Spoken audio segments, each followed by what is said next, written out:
اگر نبی سے ہے الفت چلو غدیر چلیں، چلو غدیر چلیں، چلو غدیر چلیں۔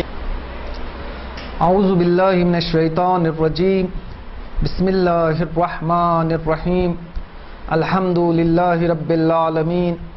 ثم الصلاة والسلام علی سیدنا محمد وعلی آلہ الطیبین الطاہرین، اما بعد فقد قال اللہ تبارک و تعالی فی کتابہ المبین، بسم اللہ الرحمن الرحیم، یا ایہا الرسول بلغ ما انزل الیک من ربک وَإِن لَّمْ تَفْعَلْ فَمَا بَلَّغْتَ رِسَالَتَهُ وَاللَّهُ يَعْصِمُكَ مِنَ النَّاسِ إِنَّ اللَّهَ لَا يَهْدِي الْقَوْمَ الْكَافِرِينَ۔ معزز ناظرین حضرات، السلام علیکم ورحمۃ اللہ وبرکاتہ۔ اس سے پہلی والی تقاریر میں ہم نے واقع غدیر کو پیش کیا تھا، پھر اس کے بعد اہل سنت کے علماء کی جو توجیحات ہیں غدیر کے حوالے سے اس کو بیان کیا اور اس کا مختصر جواب دینے کی کوشش کی تھی۔ اب تک ہماری گفتگو یہ تھی کہ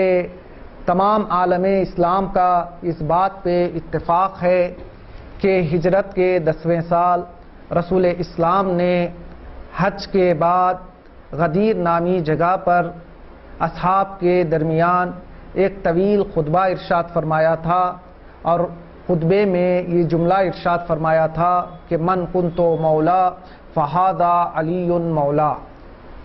پھر اس کے بعد ہم نے ایک ایک کر کے اہل سنت کی توجیحات کو پیش کیا کہ اہل سنت کے کچھ علماء یہ کہتے ہیں کہ یہ بات صحیح ہے کہ رسول اسلام نے غدیر کے میدان میں یہ جملہ ارشاد فرمایا تھا کہ من کنتو مولا فہذا علی مولا، لیکن مولا کا معنی امام کا نہیں ہے، بلکہ ہم یہ کہتے ہیں کہ مولا سے مراد دوست کا معنی ہے۔ ہم نے اس کا جواب دینے کی کوشش کی تھی، کچھ دلائل پیش کی تھی اور یہ ثابت کیا تھا کہ یہاں لفظ مولا کا معنی دوست کا ہو ہی نہیں سکتا، بلکہ لفظ مولا کا معنی امام کا ہے۔ پھر اہل سنت کی ایک دوسری توجیہ پیش کی تھی کہ اہل سنت کے کچھ مشہور علماء یہ کہتے ہیں کہ یہ حدیث متواتر نہیں ہے بلکہ مشکوک ہے۔ اس کا بھی جواب دینے کی کوشش کی تھی کہ کیسے ممکن ہے کہ آپ کی کتابوں میں ایسی احادیث موجود ہیں کہ جنہیں ایک یا دو صحابہ نے نقل کیا ہے، اور حدیث غدیر کے جسے 100 سے زائد علماء نے نقل کیا ہے، بھلا وہ کیسے مشکوک ہو سکتی ہے۔ پھر اس کے بعد اہل سنت کی ایک توجیہ ہم نے یہ پیش کی تھی کہ اہل سنت کے مشہور علماء یہ بھی کہتے ہیں کہ جس واقع غدیر کی آپ بات کر رہے ہیں اس واقع غدیر میں امام علی علیہ السلام موجود ہی نہیں تھے، امام علی علیہ السلام اس وقت یمن میں موجود تھے۔ لہٰذا ہم نے اس کا جواب یہ دیا تھا کہ آپ کی مشہور کتابیں صحیح مسلم اور صحیح بخاری میں مولائے کائنات کے حج میں ہونے کا مکمل ثبوت موجود ہے۔ بہت ساری حدیثیں ایسی موجود ہیں کہ جس میں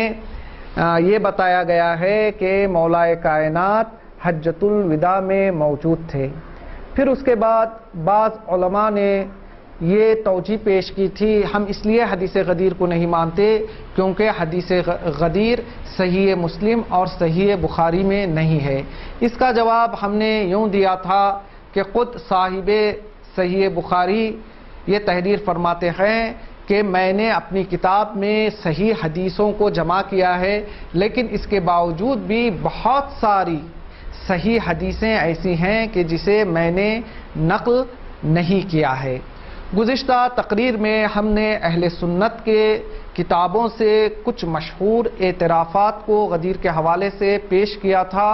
کہ اہل سنت کی مشہور کتابوں میں غدیر کے حوالے سے اعترافات موجود ہیں، جیسا کہ ہم نے امام غزالی کے اعتراف کو جو ہے پیش کرنے کی کوشش کی تھی، اور اسی طریقے سے اہل سنت کے مشہور عالم دین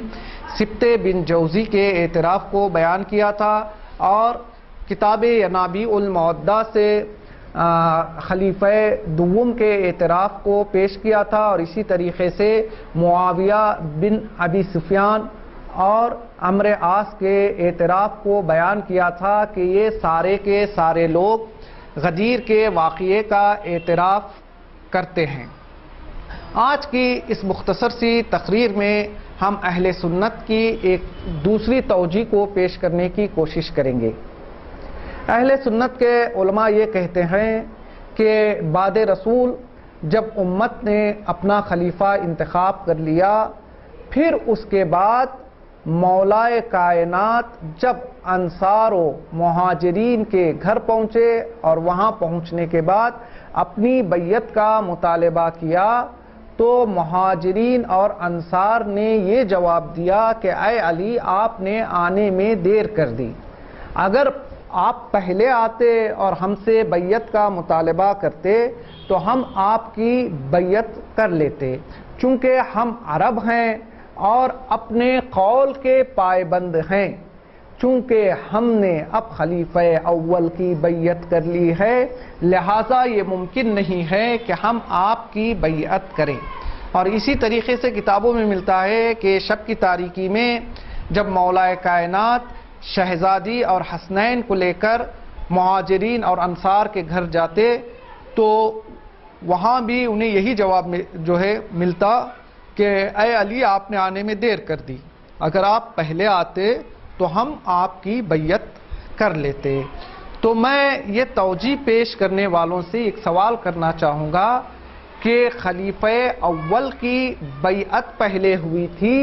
یا انہی مہاجرین اور انصار نے میدان غدیر خم میں امام علی علیہ السلام کی بیعت پہلے کی تھی؟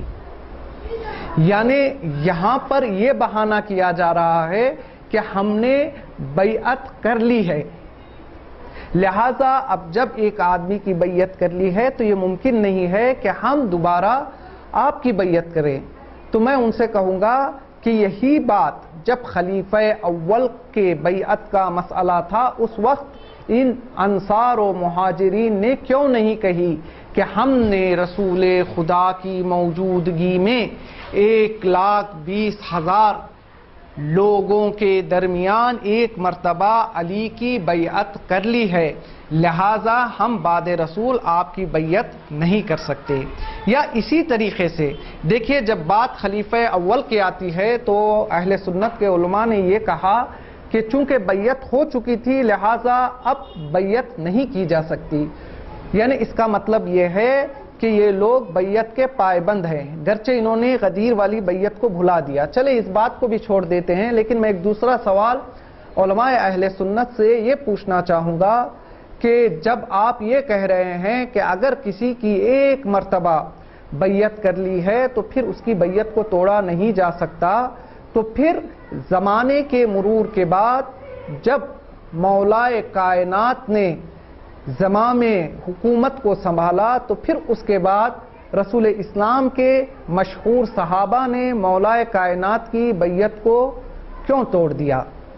دیکھیں، لوگوں کا ایک جمع غفیر 25 سال کی خاموشی کے بعد مولائے کائنات کی خدمت میں آتا ہے اور یہ درخواست کرتا ہے کہ اے علی، آپ خلافت کو قبول کر لیجئے۔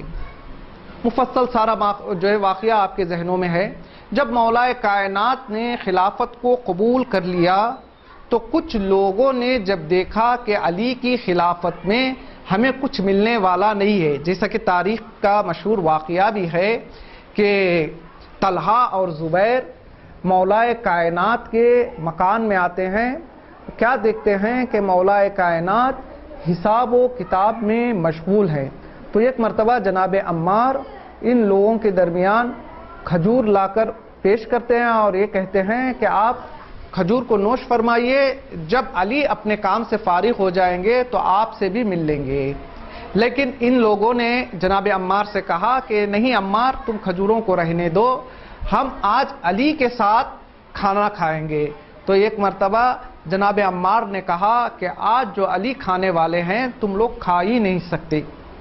تو ان دو حضرات نے تعجب سے پوچھا کہ بھلا آج علی وہ کون سی چیز کھانے والے ہیں کہ جسے ہم نہیں کھا سکتے؟ تو ایک مرتبہ جناب عمار نے کہا کہ آج علی بھوکے پیٹ سونے والے ہیں۔ تو تاریخ کے جملے ہیں کہ اتنے میں یہ دو لوگ آپس میں باتیں کرتے ہیں کہ جو آدمی اپنے پیٹ پر رحم نہیں کر رہا ہے وہ ہمارے اوپر کیا رحم کرے گا۔ اتنے میں یہ دو لوگ دیکھتے ہیں کہ مولا کائنات کچھ حساب و کتاب میں مصروف ہیں۔ جناب عمار سے پوچھتے ہیں کہ اے عمار ہمیں اتنا بتا دو کہ یہ علی کافی وقت سے ہم دیکھ رہے ہیں کہ علی کے ہاتھ میں کچھ کنکریاں ہیں، کبھی ایک شیشے میں ان کنکریوں کو ڈالتے ہیں، کبھی ایک شیشے سے انہی کنکریوں کو باہر نکالتے ہیں۔ تو جناب عمار کہتے ہیں کہ جب سے علی نے حکومت کو سنبھالا ہے اس وقت سے علی اپنے رعایا کا مکمل خیال رکھ رہے ہیں۔ ابھی جو ایک کنکریوں کی حکایت آپ دیکھ رہے ہیں اس کا مطلب یہ ہے کہ علی اس بات کا حساب و کتاب رکھ رہے ہیں کہ ان کے زمانے حکومت میں کتنے لوگ اس دنیا میں آئے اور کتنے لوگ اس دنیا سے چلے گئے۔ لہذا المختصر یہ کہ یہ لوگ آئے تو تھے کہ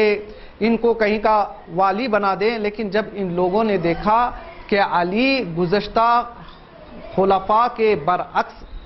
کام انجام دے رہے ہیں اور انہیں خلافت ملنے والی نہیں ہے، تو لہٰذا تیسرے خلیفہ کے خون کا بہانہ لے کر کچھ مشہور اصحاب کے ساتھ یہ مولا کائنات کی بیعت کو توڑتے ہیں اور عمرے کا بہانہ کر کر مکہ پہنچ جاتے ہیں۔ پھر اس کے بعد جنگ جمل رونما ہوتی ہے۔ بس میں اہل سنت کے علماء سے یہ پوچھنا چاہتا ہوں کہ جب آپ لوگ یہ توجیہ پیش کر رہے ہیں کہ چونکہ بعد رسول اسلام ہم نے خلیفہ اول کی بیعت کر لی تھی لہٰذا ایک مرتبہ ہم نے بیعت کر لی ہے، اب دوبارہ علی کی بیعت نہیں ہو سکتی، تو میرا سوال بس یہی ہے کہ آپ اس سے پہلے بھی بیعت کو توڑ چکے ہیں، اس کے بعد بھی بیعت کو توڑ چکے ہیں، یعنی غدیر میں آپ نے ایک مرتبہ بیعت کی تھی، اس بیعت کو بھلاتے ہوئے مشہور اصحاب خلیفہ اول کی بیعت کرتے ہیں، پھر 25 سال کے بعد جب دوبارہ مولا کائنات کی بیعت ہوتی ہے پھر دوبارہ یہی اصحاب مولا کائنات کی بیعت توڑتے ہیں۔ صرف یہ نہیں کہ بیعت کو توڑتے ہیں بلکہ مولا کائنات کے خلاف قیام بھی کرتے ہیں۔ لہذا عزیزان گرامی یہ اہل سنت کی توجیہ تھی، وہ لوگ یہ کہتے ہیں چونکہ بیعت پہلے ہو چکی تھی لہذا پھر بیعت نہیں کی جا سکتی۔ اس کا جواب ہم نے یہ دینے کی کوشش کی کہ کس بیعت کی بات کر رہے ہیں، جبکہ آپ غدیر والی بیعت کو توڑ سکتے ہیں، 25 سال بعد پھر سے مولا کائنات کی بیعت کو توڑ سکتے ہیں، تو پھر جب آپ کو یہ پتا تھا کہ علی ہی کا حق ہے تو پہلے آپ نے بیعت کیسے کی؟ پھر اس کے بعد جب آپ کو یہ پتا تھا کہ یہ حق علی کا ہے تو پھر اس بیعت پر پابندی کیسی تھی؟ چلیے اہل سنت کی ایک دوسری توجیہ ہے۔ اہل سنت کے کچھ علماء اپنی کتابوں میں یہ تحریر فرماتے ہیں کہ غدیر کے میدان میں رسول اسلام تو چاہتے تھے کہ علی کو اپنا خلیفہ بنائیں، علی کی امامت کا اعلان کریں، لیکن خدا نہیں چاہتا تھا۔ گویا وہ یہ کہنا چاہتے ہیں کہ غدیر میں خداوند عالم کا ارادہ کچھ اور تھا اور رسول اسلام خداوند عالم کے ارادے کے خلاف کوئی دوسرا کام انجام دینا چاہتے تھے۔ اور اہل سنت کے کچھ علماء یہ تحریر فرماتے ہیں چونکہ واقع غدیر میں مرضی خدا اور مرضی رسول خدا آپس میں ٹکرا رہی تھی، لہٰذا رسول اسلام نے اپنی مرضی کو چھوڑ دیا اور رسول